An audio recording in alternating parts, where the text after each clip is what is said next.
삼손에 관한 내용은 사사기 13장부터 16장까지 기록되어 있습니다. 한 인물에 관한 내용인데 무려 4장에 걸쳐서 기록되어 있다는 것은 이 인물이 대단한 인물이라는 것입니다. 하지만 이것은 삼손이라는 인물을 소개하기 위함이 아니라 이 삼손이라는 인물을 통해서 구별된 자들, 우리 성도들에게 교훈을 주시기 위해서 주시는 하나님의 말씀입니다. 그런데 성경에 기록된 인물이라 하더라도 긍정적인 면으로 교훈해 주는 사람들이 있는 반면에 부정적인 면을 통해서 교훈을 받을 때가 있습니다. 가룟 유다 같은 인물은 아주 중요한 인물이라고 할 수 있죠. 그러나 우리가 가룟 유다를 본받기를 원합니다 라고 하시는 분은 아마 한 분도 안 계실 겁니다. 사울 왕도 얼마나 성경에 많이 기록됩니까? 그러나 다윗과 사울은 언제나 대비되는 인물이죠. 다윗은 본받을 만한 사람이고, 그리고 사울은 본받지 말아야 할 사람이다 라고 우리는 자주 말합니다. 그러면 궁금합니다. 누가 우리에게 더 중요한 교훈을 주는 인물일까요? 우열을 가릴 수 없습니다. 다 중요합니다. 어떤 의미에서는 부정적인 교훈을 주는 인물이 우리들에게는 더 중요할 수도 있습니다. 왜냐하면 그 사람들이 우리와 닮았기 때문입니다. 우리가 다윗의 훌륭한 점을 본받기는 쉽지가 않습니다. 그러나 사울의 실수는 본받기 쉽습니다. 본받을 필요 없이 그냥 가만히 있으면 그쪽으로 가도록 되어 있습니다. 왜냐하면 우리 모두가 연약한 죄인이기 때문입니다. 그래서 우리가 잘못된 길을 가다가도 성경을 보면서 사울도 이 길을 가다가 망했구나, 나도 이 길을 가면 망하겠구나, 안 되겠구나, 이런 교훈을 받을 수 있기 때문에 사울을 비롯해서 성경에 나오는 부정적인 인물을 살펴보는 것이 때로 우리에게 아주 유익합니다. 예를 들어 볼까요? 가룟 유다는 예수님의 제자였습니다. 예수님의 제자 아무나 됩니까? 예수님이 12명밖에 뽑지 않으셨습니다. 오고 오는 세대 가운데서 예수님과 동고동락했던 이 12명 가운데 낀다는 게 보통 일이 아닙니다. 굉장히 영광스러운 일이죠. 바울이 평생 서러움 당한 게 있는데 뭔지 아십니까? 사도성을 인정받지 못했다는 겁니다. 자기도 사도라는 것을 아무리 말하고 증명해봐도 네가 어떻게 사도냐, 사도가 되려면 예수님의 제자여야 하는데 네가 어떻게 사도냐, 네가 언제 예수님의 제자였냐 라는 겁니다. 사도가 되려면 예수님께 뽑혀서 예수님과 함께 3년 동안 함께 다니고 동고동락했던 사람이어야 사도의 자격이 있다라고 한 겁니다. 그래서 얼마나 서러움을 당했습니까? 그런데 가룟 유다, 예수님께 선택되었죠. 12제자 가운데 한 사람이 되었죠. 3년 동안 예수님과 동고동락했던 사람이죠. 남들이 매우 부러워할 만한 사람입니다. 그런데 문제는 마지막 순간이었어요. 마지막 순간에 예수님을 부인합니다. 아주 잘 나가다가 저주받은 인생이 됩니다. 우리도 마지막 순간에 예수님을 부인하면 이 가룟 유다 같이 되는 거잖아요. 그런데 이 자리에 우리 은퇴하신 우리 신앙의 선배님들, 장로님들, 권사님들, 집사님들, 성도님들 이 자리에 있으니 얼마나 큰 은혜입니까? 바랄 것은 우리 청년들도, 우리 젊은이들도 우리 믿음의 선배님 같이 끝까지 구별된 사람으로 살아가길 소망합니다. 어쨌든 이 부정적인 인물 가룟 유다를 보면서 우리는 깨닫습니다. 끝까지 하나님의 은혜가 우리에게는 필요한 거구나. 끝까지 하나님의 은혜가 연약한 우리 인생 가운데 적셔져야 하구나. 가룟 유다를 보면서 그 나쁜 놈 하는 게 아니라 하나님의 은혜가 필요한 거구나. 지금 내가 사직동 교회에 붙어 있다는 게 정말 큰 은혜구나 라는 것을 깨달을 수 있기를 바랍니다. 그리고 그 은혜와 더불어서 우리의 정체성을 확고히 하는 것도 매우 중요합니다. 하나님께서 우리에게 내가 거룩하니까 너희도 거룩하라 이렇게 말씀하셨습니다. 사실 우리는 이미 구별된 자입니다. 요한복음 17장 16절에서 말씀하시죠. 내가 세상에 속하지 아니함 같이 그들도 세상에 속하지 아니하였사옵나이다. 그러므로 우리는 구별된 사람입니다. 믿으십니까? 그런데 이 구별된 사명에 실패한 인물이 오늘 본문에 등장하고 있습니다. 바로 나실인 삼손입니다. 나실인 삼손은 구별된 삶을 살아야 했습니다. 하나님께서 주신 능력으로 구별된 삶을 살아야 했던 사람입니다. 그러나 삼손은 구별된 삶을 살지 않았어요. 자기 마음대로 살았습니다. 자기 힘자랑하면서 자랐습니다. 그리고 살았습니다. 그 힘이 자기 힘이 아닌데도 불구하고 말이죠. 그러니 블레셋은 언제든지 싸워 내가 이길 수 있다라는 자신감, 그리고 그렇게 생각하면서 싸움질을 했습니다. 자기 힘은 언제고 계속 될 수 있다고 그렇게 믿었죠. 그 힘으로 거룩한 삶을 사는 것이 아니라, 구별된 삶을 사는 것이 아니라 이방 여자에게 빠져서 쾌락을 즐기는 도구로 사용합니다. 그렇게 살아도 여전히 힘이 있으니까 괜찮은 줄 생각했죠. 그렇게 살아도 아무 일도 일어나지 않으니까 괜찮은 줄 알았습니다. 하나님께서 인내하시고 참아주시는 줄 몰랐죠. 그러나 그런 구별되지 못한 삶을 계속 루틴대로 살아가면요, 세상 사람들에게 그 머리 잘리게 됩니다. 야, 구별 웃기지 마. 예수님 그렇게 믿다가 미친 사람 소리 들어. 이 소리에 넘어가서 세상과 어울릴 때 진실로 답이 없게 되는 겁니다. 어울리지 않는 옷을 입게 되는 겁니다.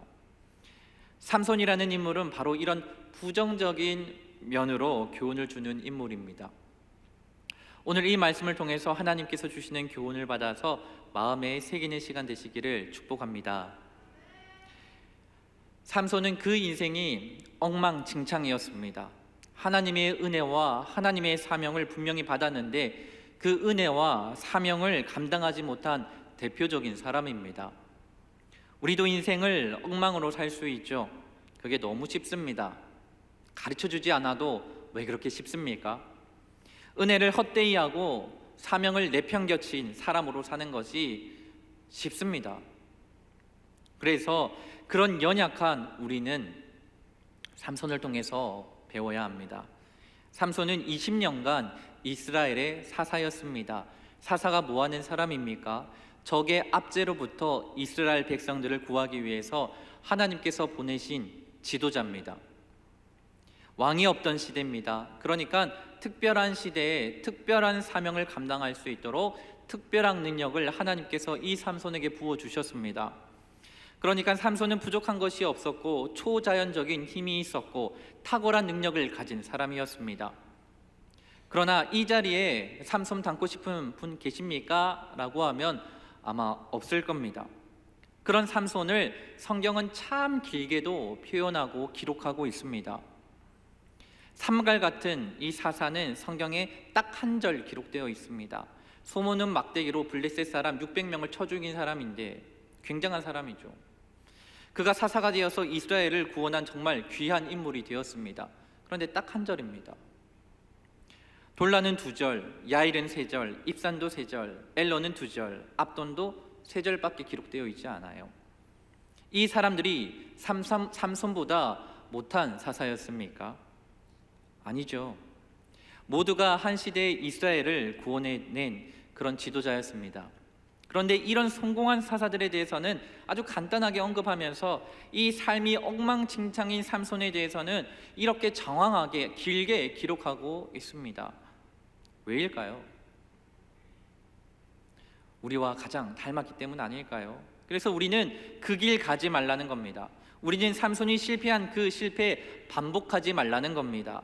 삼손의 실패가 보편적인 인생의 모습이기 때문에 삼손 좀 들여다보고 너는 더욱 성숙의 자리로 나아가라 라고 하시는 하나님의 말씀임을 믿습니다. 삼손, 그는 하나님께 은혜를 받은 자입니다. 특히 그는 아무도 당할 수 없는 육체적인 힘을 하나님께 받았습니다. 여러분 샘소나이트 브랜드 아십니까? 설교를 준비하다가 샘선 하다가 혹시 샘소나이트를 찾아보니까 이 브랜드의 처음 이름이 삼손이었어요. 그러다가 지금의 샘소나이트로 변했고 튼튼한 가방이라는 것을 어필하고 싶어서 이 삼손의 이름을 딸 정도로 삼손은 힘이 셉니다. 믿지 않는 사람도 다 아는 삼손입니다. 그런데 하나님이 왜 삼손에게 이 힘을 주셨습니까? 이스라엘을 적의 압제로부터 구원한다, 이 사사의 사명 때문에 이 힘을 주신 거예요. 그래서 사실 그는 20년 동안 사사의 역할 감당했어요. 잘했어요. 삼손 때문에 블레셋이 이스라엘을 함부로 하지 못했습니다. 낙이 턱뼈 하나로 블레셋 사람 1000명을 쳐 죽였대요. 그러니까 삼손이 있는 한 블레셋 사람이 함부로 할 수 없었던 거죠. 이 정도 되니까 삼손은 자기가 하고 싶은 거 그냥 다 해버립니다. 한 번도 누구에게 하지 마라, 너 조용히 해라, 제재를 받은 적이 없어요. 좋은 말 같지만 한마디로 안하무인이죠.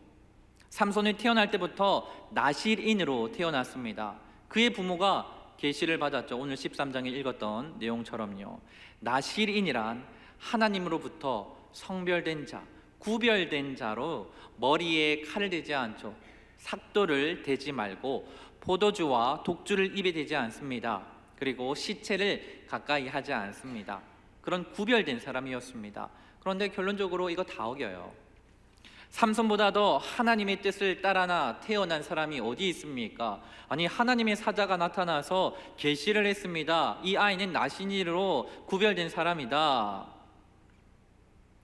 그런데 삶은 전혀 경건하지 않은 겁니다. 경건하지 않으면 이 계시받은 이 부모가 신앙교육 철저히 해야 되는데 그것도 없습니다. 그래서 삼손은 자기 성질을 다룰 줄을 모르는 겁니다. 분을 다룰 줄을 모르고 자기 통제, 셀프 컨트롤이 안 되는 겁니다. 화가 나면 참지를 못했습니다. 블레셋 여자 한 사람 때문에 분을 참지 못하고 블레셋 사람의 곡식에 넘실대는 그 들판에 불을 질러버립니다. 15장 7절에 보면 내가 너희에게 원수를 갚고야 말리라, 이렇게 말해요. 원수를 다 갚기 전에는 내 이 속에 있는 분을 풀지 않겠다. 그래도 누구 하나 말릴 수 없었습니다. 이미 통제불능의 사람으로 그냥 그렇게 살아가는 겁니다. 그렇게 자랐습니다. 하나님의 사람은, 사역자는, 성도는 통제불능의 사람이 되면 안 됩니다. 성질난다고 함부로 고함 내면 안 되고 자기 할 말 다 하면 안 됩니다. 그건 결국 자기에게로 돌아오기 때문입니다. 성경은 이 분을 조절할 줄 알아야 한다고 가르치고 있습니다. 잠언 15장에서는 이렇게 말씀합니다. 분을 쉽게 내는 자는 다툼을 일으켜도 노하기를 더디하는 자는 시비를 그치게 하는 자라. 그런데 삼손은 늘 다투면서 살았습니다. 성경을 찬찬히 보십시오. 삼손이 가는 곳마다 싸움질이 끊이지 않았습니다. 하나님께서 삼손에게 힘을 주신 것은 어디 가서 아무나 시비하고 때려 부수라고 힘 주신 것이 아니잖아요. 시편에서는 이렇게 말씀합니다. 분을 그치고 노를 버리며 불평하지 말라. 오히려 악을 만들 뿐이라. 어떤 분들은 스트레스 받을 때 확 막 한번 크게 터치를 뿌라, 속에 담고 있으면 그냥 암 걸릴 뿐다, 막 이렇게 얘기하더라고요. 화내는 걸 이렇게 장려하시는 분도 있는데, 그런데 마귀가 언제 틈을 탑니까? 에베소서 말씀입니다. 분을 내어도 죄를 짓지 말며 해가 지도록 분을 품지 말고 마귀에게 틈을 주지 말라. 분을 품고 있으면 마귀가 싹 들어온다는 겁니다. 그러므로 아예 분을 마음에 품지 말라는 겁니다. 들어와도 빨리 풀어버리는 훈련을 하라는 겁니다. 그리고 삼손의 치명적인 약점은 정욕을 따라 사는 무절제한 삶이었습니다. 삼손은 힘이 강한 자였지만 신앙적으로는, 윤리적으로는 매우 문제가 많은 사람이었죠. 결국 이게 삼손을 망하게 만듭니다.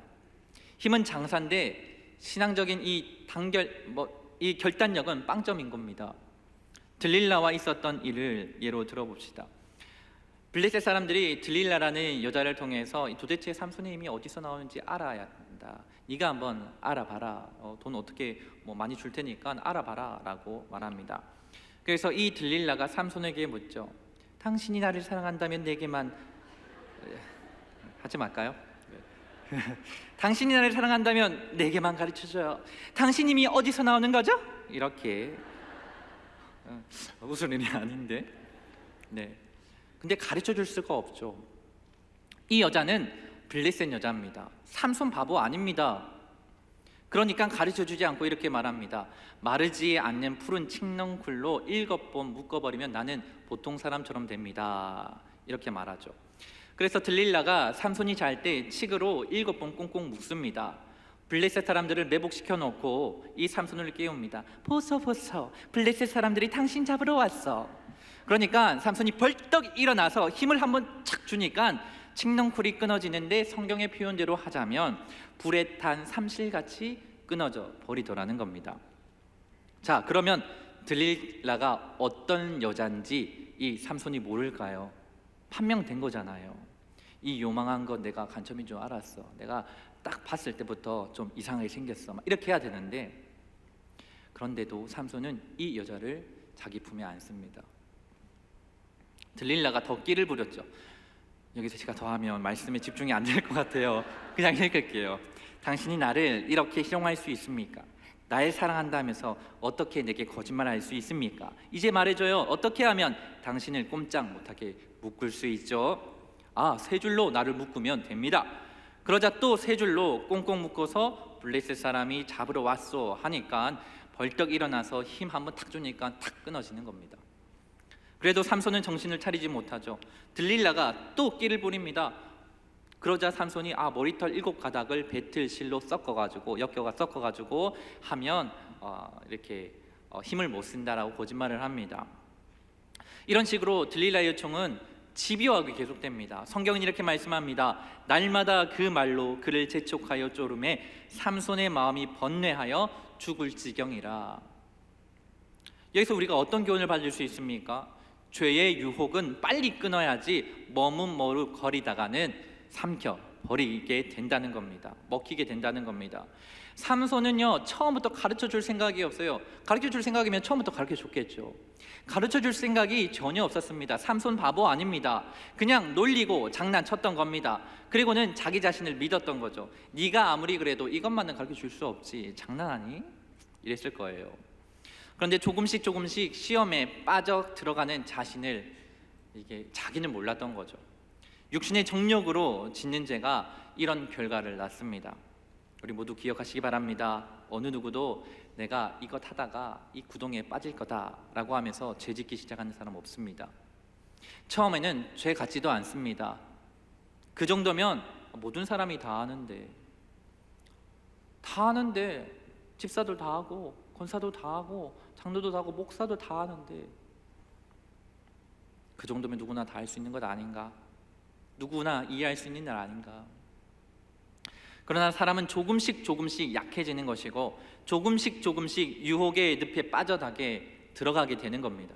그리고는 결국 깊이 빠져서 이게 아닌데 할 때는 빠져나오지 못합니다. 결국 삼손은 비밀을 털어놓게 되었고 머리털을 깎이고 힘을 잃게 되고 붙잡히고 눈 뽑히는 신세가 됩니다. 사랑하는 성도 여러분, 이 정도는 괜찮겠지 하면서 성도로서는 해서는 안 되는 일, 신자로서는 해서는 안 되는 일, 하나님의 마음을 아프게 하는 일 없으신가요? 아직까지는 전혀 문제가 되지 않을 수 있습니다. 그러나 결단하셔야 됩니다. 바로 끊으셔야 됩니다. 지금 끊으셔야 됩니다. 나도 모르게 감각이 무디어지고 눈이 어두워지고 나도 모르게 끌려가 삼손과 같은 처지가 될 수 있습니다. 바로 지금 끊으셔야 됩니다. 집에 돌아가서 부셔야 됩니다. 끊으셔야 됩니다. 또 하나, 삼손의 치명적인 약점은 어떤 것을 위해서도 기도한 적이 없다는 겁니다. 마지막으로 연회장을 무너뜨릴 때 하나님, 나에게 마지막으로 힘 한번 주십시오. 이번만 저를 강하게 해주세요. 블레셋 사람 내 눈을 뽑은 이 원수 단번에 갚게 해주세요. 이 기도 외에 살면서 기도한 흔적이 없어요. 만일 그가 기도하는 사람이었다면 어땠을까요? 삼손이 배우자를 구할 때, 여자친구를 구할 때 기도했으면 어땠을까요? 여러분, 우리 자녀가 우리 여자친구, 남자친구를 만날 때 하나님 앞에서 진지하게 기도하고 사귈 것을 가르치고 있습니까? 아니면 그냥 냅둬 버립니까? 잠시 후회해도 소용없습니다. 청년 여러분, 기도하고 사귀셔야 됩니다. 물론 우리 하나님은 회개하고 돌이키는 자의 기도를 너무나도 잘 들어주시죠. 거기에 은혜가 있죠. 삼손을 통해 배워야 할 게 있다면 진퇴양난에 빠져서 옴짝달싹 못할 때 하나님께 기도하면, 그럼에도 불구하고 하나님은 외면하지 않으시고 우리의 기도, 삼손의 기도 들어주셨다는 겁니다. 그 첫 번째 기도, 마지막 기도를 들어주셨다는 겁니다. 삼손을 보세요. 마지막 기도 내용은 뭡니까? 하나님, 이스라엘의 사사로서 못된 짓 많이 했습니다. 하나님 주신 능력으로 엉뚱한 일을 했습니다. 용서해 주세요. 이제 마지막으로 하나님의 영광을 위해서, 이스라엘을 위해서 이 블레셋을 멸할 힘을 주시옵소서. 하나님, 마지막으로 제게 힘을 주셔서 제 눈 뺀 이놈에게 원수 갚게 하여 주시옵소서. 이렇게 기도했습니다. 하나님은 삼손의 기도를 들어주셨어요. 하나님은 그 어떤 경우에도 기도를 들어주시는 분인 줄 믿으시기 바랍니다. 그러나 빠진 눈은 다시 찾을 수 없었어요. 옛날같이 사사의 직분의 자리로 돌아갈 수 없었습니다. 우리가 절망 가운데 빠졌을 때, 내 힘으로 어찌할 수 없을 때 당연히 기도해야 합니다. 그러나 그 이전에 평소에 기도할 수 있는 훈련이 필요합니다. 작은 일 하나 하기 전에도 하나님께 기도하는 습관을 들이시기 바랍니다. 오늘 이제 주차장에서 차를 몰고 가실 텐데 집으로 가기 전에 기도 꼭 하십시오. 무엇을 하든 간에 기도 꼭 하셔야 됩니다. 사랑하는 성도 여러분, 삼손을 통해서 내 분노를 조절하고 하나님의 뜻에 반하는 것은 빨리 끊어져 버리고 그런 결단이 있어야 할 나실인이 누구입니까? 우리 아닙니까? 그리고 나신으로 살 때, 포기할 때, 그 나신으로 사는 것을 너무 힘들어서 포기하겠다, 내 마음대로 살겠다, 그때도 하나님의 사랑은 우리를 포기하지 않으신다는 것을 깨달으시기를 바랍니다. 삼손이 머리털 밀려서 나실인으로 구별된 사람으로 살아갈 수 없을 때, 힘을 잃어버리고 비참한 신세가 되어버렸을 때, 그 순간에 성경은 이렇게 기록하고 있거든요. 16장 22절입니다. 그의 머리털이 밀린 후에 다시 뭐하기 시작하더라? 자라기 시작하더라. 비록 구별된 삶에서 떠나서 살다가 좋은 것 다 잃어버리고 실패의 나락에 폭삭 떨어져 버렸을 때도 하나님은 그를 결코 포기하지 않으신다는 겁니다. 다시 머리털이 자라기 시작하더라. 나실인의 신분은 여전해요. 하나님의 자녀라는 신분은 여전해요. 성도라는 신분은 여전합니다. 그리스도로 옷 입었다는 그 사실에는 변함이 없습니다. 비록 내가 불순종하고 하나님을 떠나서 실패의 자리로 떨어졌다 하더라도 만세전부터 나의 이름을 아시고 나를 선택하시고 부르시고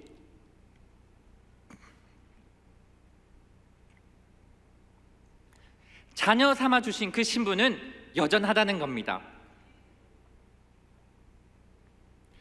그러면 삼손의 힘의 근원은 어디 있습니까? 머리카락입니까? 삼손이 비로소 자기가 가졌던 힘의 근원, 그 힘의 원천, 능력의 원천은 오직 하나님께 있다라는 것을 두고 기도를 합니다. 본문 28절과 30절입니다.